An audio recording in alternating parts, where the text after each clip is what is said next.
Sotto il cielo di Roma cammino con te, tra vicoli stretti e fontane da pre.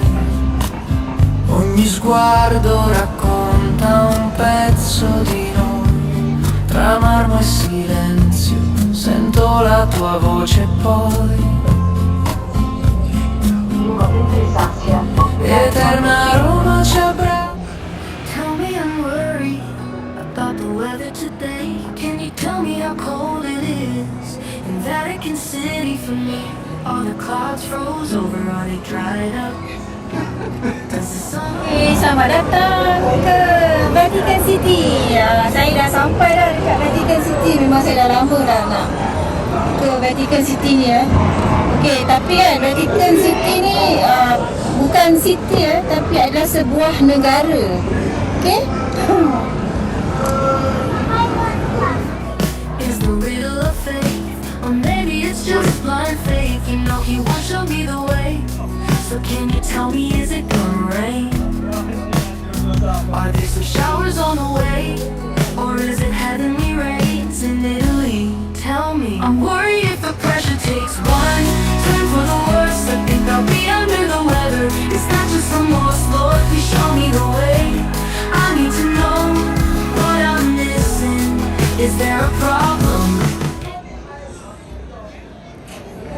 Awak tahu tak ni apa dekat Vatican City ni? Ini adalah pejabat poster. Okey, kita nak pergi di dalam, kita nak hantar postcard pada diri sendirilah.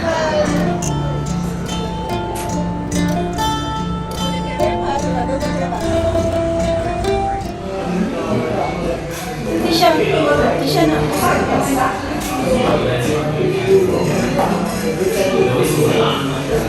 Okey, number 8. Ya.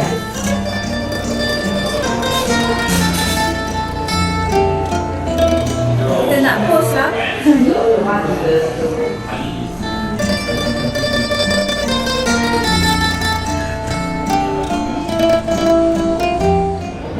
Okay, kita dah tulis.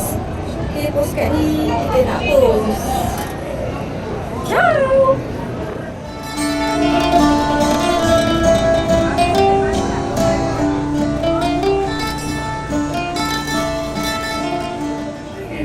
Dah sampai sini kan, ni Sarah Tisha ni dah sampai sini. Apa dia punya perasaan? Cantik lah bangunan sini. Cannot get over it. So even untuk saya pun my dream come true lah. Sebab memang dah lama teringin nak masuk dekat Vatican City. Really?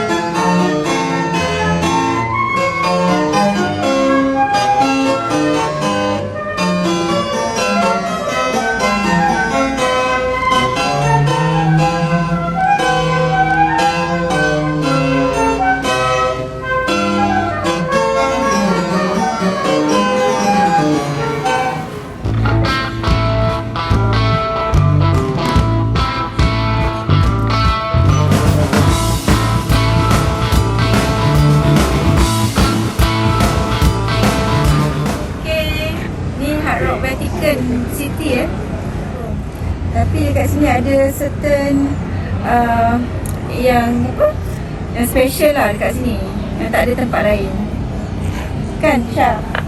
Yes.